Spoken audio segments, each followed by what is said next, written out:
Hello. Thank you for joining me for another visit with me in my home. I am very pleased you've joined me. I'm doing a quick video today, just a colour and chat. I may or I may not finish the picture. I've done most of it. It's in an old and well-loved book, Romantic Country by Airy. It's the first tale, Kokot, the Land of Beautiful Towering Castles. I haven't coloured a lot in here. What have I done? Let me see. I did this picture ages and ages ago. I wonder if that's the only one I've done. I don't colour as much as I would like to. Oh, I did this a while ago. I think I've shown that on here when I was testing something. And I did this one for a colour along in a group that I belong to called Colouring Book Colour Along. I did this one long ago. This was also a colour along for that group. And I suspect this one, which was, I used all kinds of things, you can hear it, like acrylic paint and stuff on the mountain. I think it was to cover up a mess I made. That's usually. And now, oh, I did this one. Oh, that was for in a different group for a hot and cool colours kind of challenge. And my grandson started this. Logan started this years ago.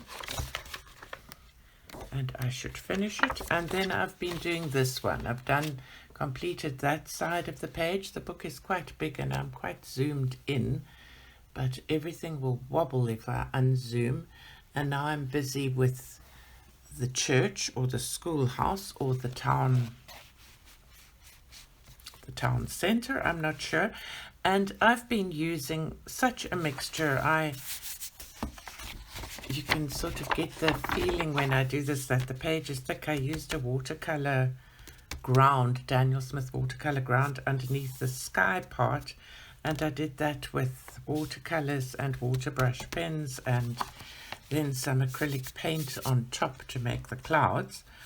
And then I've used Colorsofts here, Derwent Colorsoft pencils, and I've used Derwent Colorsoft for the background, and then some Derwent ink tints for the other bits, and I can't quite decide what to do for the rest. So I thought I would kill two birds with one stone, as it were, and have a chat while I was doing it.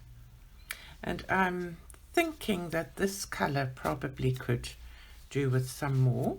So this is, let me check what I'm doing. I'm just going to put a sheet of paper underneath. So this is called Willow. I need to sharpen it quickly. I wanted to chat about one's mojo and how you can... I have no answers to this, I'm afraid, but I wanted to chat about, do you also suffer from like getting depressed and going off colouring and getting so caught up with other things that you don't have time to do it, and then you have all these half-completed projects, and in a way I find that in itself sort of takes away my energies for finishing anything. And then I'm also finding, me personally, that I'm so between so many things at the moment. Ever since I've retired, I've been flitting between one thing and the next. It sounds, you can hear it in the way I'm talking. I'm not even completing a sentence. But when I was working, I was wholly and completely involved in music, and for many years it was my waking, eating, sleeping, breathing life. For years it was, when I was performing myself, I had such goals to get better at my singing. I wasn't very good when I started, and I just had such dreams of being able to sing certain music that I absolutely loved. This is all in the classical field. I was interested in what's called lieder, so art songs and opera. my voice is more suited towards art songs than towards opera. So I did a little bit of musical theatre, not that much. And I worked really, really hard and with a kind of singular focus to achieve what I wanted to achieve. Sorry, I'm falling over my own words. And that was all absorbing because at the same time I was raising 3 children and looking after a home and then singing part-time in operas, and then after that teaching, and then managing boys ensemble groups. Well, before the boys ensemble groups, it was managing my own vocal ensemble group and organizing programs, typing them out, printing them, organizing fees for performances, and just such a lot. So that took all of my time. And then I taught and I taught and I taught, and I think somewhere within teaching I absolutely loved it, but I think I got burnout and I started to not really want to listen to music, not want to sing it all myself, and stopped practicing. And so although it was lovely still teaching and I had a lot to draw on, I began to feel that it was probably no longer fair to my own students to continue teaching them. So I retired. I didn't have to at the school I was at. I could have stayed on, but I really felt that that was that. And in this time that I was struggling with burnout and all of that, I started colouring. And I actually started colouring by a pupil of mine giving me a Relax with Art colouring magazine and saying, "Hi Liz, I don't know if you've ever tried colouring," and I hadn't, but always very, very appreciative of a gift. And so I popped out and bought some coloured pencils and felt a little bit lost with what do I do now. And so then I did what most of us do. I Googled how to colour in adult colouring books, and I got referred to some colouring book groups on Facebook. First one was actually, and it's still in existence today, called Adult Colouring Haven. Heaven. Can't remember. There's so many colouring heavens. I think it was Adult Colouring Haven. Vanessa Howells is an admin there. And there was a lady that started the group, and she was really kind and everything. And then she got quite put off colouring because of the group and all the efforts of managing the group. And so she stopped, and I don't even know if she colours anymore. I follow her on Instagram. I'm not going to mention her name in case she doesn't wish for it mentioned. But with me rambling about all of this, I think what I can see is that it's a bit of a pattern for people if you become very, very involved. By the way, this colour I'm using now is Bark. Very, very involved in something where you are, and I put this in inverted commas, giving all the time. So like if you're running a group, or if you're trying to run a YouTube channel, or if you're teaching, or if you're doing any of these things that require a commitment from you as a person without much coming back, that you can burn out. And I think within having started the group, which I started when I started my YouTube channel, I started a Facebook group called Liz at Home, and I was main admin for Colouring Book Colour Along, and I was trying to get this YouTube channel going, and I was trying to improve my own colouring. I think doing all of that for a while resulted in me not enjoying the colouring so much anymore. And so I thought, no, this is nonsense, because It's been an absolute joy in my life. It's my nature to give to people. It's a happy place for me, but within that, it's very hard to continue giving. I find finances quite tricky, so whereas I was working when I started and I could afford to purchase things like art subscription boxes and new books and things that I could review, I can no longer afford those anymore. I don't get any money for the YouTube channel. I don't have enough subscribers or enough view hours yet.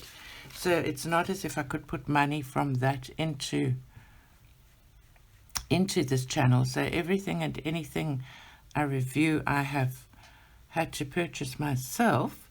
And so I had thought that is what this YouTube channel would be all about, is like unboxing and stuff, but it can't be because I can't afford it. Then I thought to myself, I'm not really a great enough colorist to make it about coloring, because I can't teach you guys how to be better. I can teach the basics, and I've done a Skillshare class on that, which is very well received, that I'm really pleased about. But there are so many YouTube colorists that are 500% better than I will ever hope to be.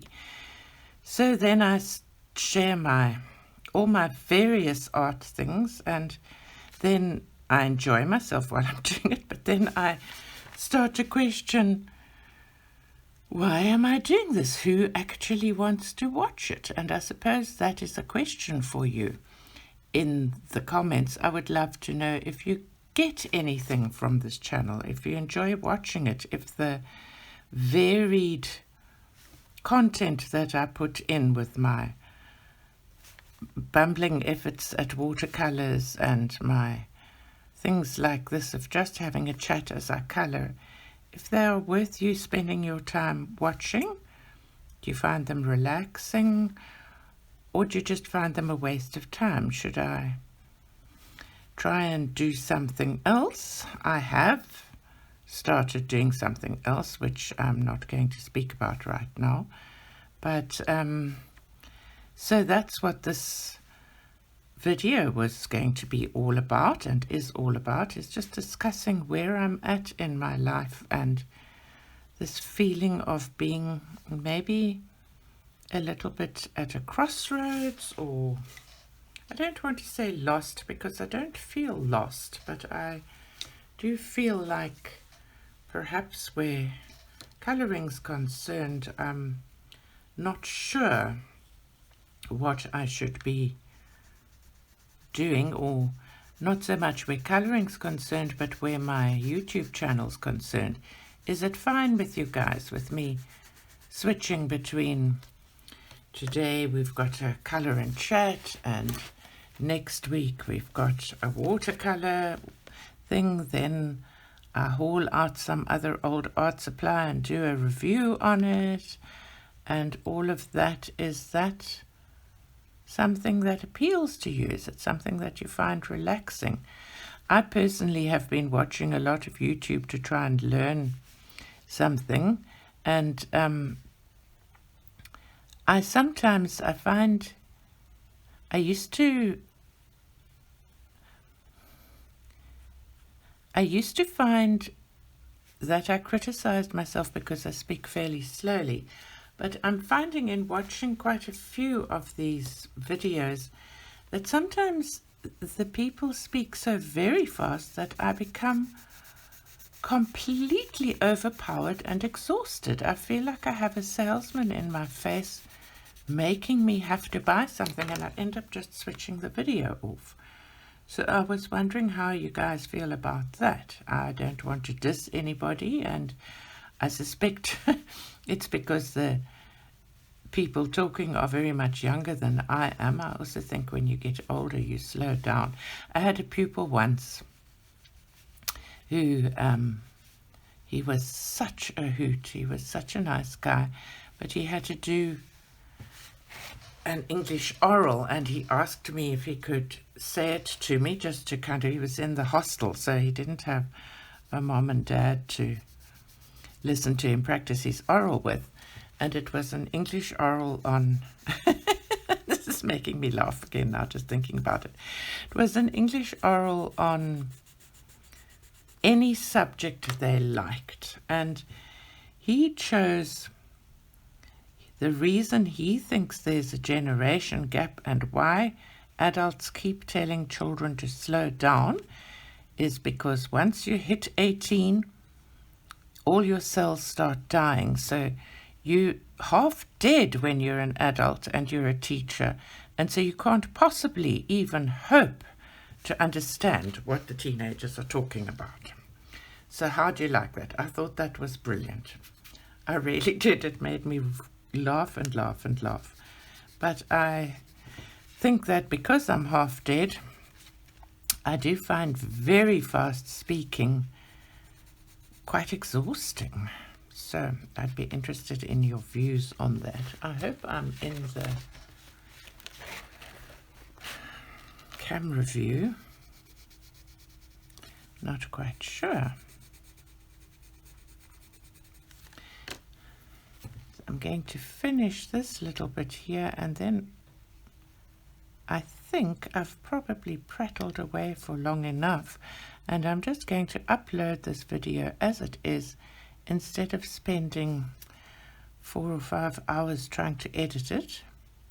And I'll see if anybody watches it, and I'll see if any of you have anything to say about it. I would love to know your views. Is there one person for whom? No. I would love to know your views. Do you get any value from this channel? Is it worth watching?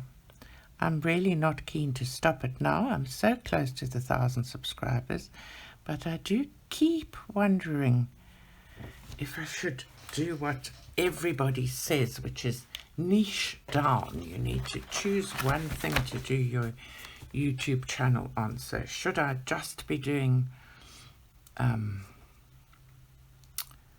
gosh, now I can't remember which color is which here. This is madder brown, and it's the reddish one. I think I can do that around this bell. And I'm not even sure, quite honestly, if I finished my comment. I'm in a very strange frame of mind today. Let me put this in perspective for people that may be watching this a few weeks down. Today is the 19th of April, 2021. And I live in Cape Town, South Africa area. And there is the most shocking fire raging in an area of Cape Town called Newlands, Rondebosch, and it's moved into Cape Town up below the mountain. Some of you may have heard of our famous Table Mountain. But what is so shocking, I mean, fire is always shocking, but what is absolutely shattered me in a way is that one of our oldest and most revered universities in our country, UCT, University of Cape Town, is burning. The library has burnt. Some old buildings that are landmarks and have been for more than 100 years are burning, and I must say it's kind of breaking my heart. I was in tears all morning just thinking about years gone by and sitting in that library, studying, chatting quietly to friends, meeting people, all the manuscripts, all the PhD documents. I mean, maybe things have been digitized, I'm not sure, and they did say there was a firewall that the fire alarm set it made it, I can't think what the word I need is, but made it sort of happen. So if it's a firewall that sort of comes down, maybe, I'm not sure, but I'm hoping that that has done something. Now I used too much water. But it is very, very, very upsetting. 4,000 students that were in residence had to be evacuated. They don't even have their toothbrushes. So the whole of Cape Town is rallying to take things. They have. The university has been incredible and actually found housing, temporary housing for them. But you can imagine, so it's all quite emotional, and maybe that's what's got me going. But I do feel sort of emotional and weird today, so I thought it'd be good to just have a chat and put colour on paper. So, I haven't finished the picture, but I've done as much as I'm doing today. Thank you for listening to me waffling on, and let me know how you're feeling, how you're doing, how COVID's been treating you. I feel very odd today, and I would love some words of comfort, some words of encouragement, some words of life. So thank you for watching, and do take care. Lots of love to everybody. Bye-bye now.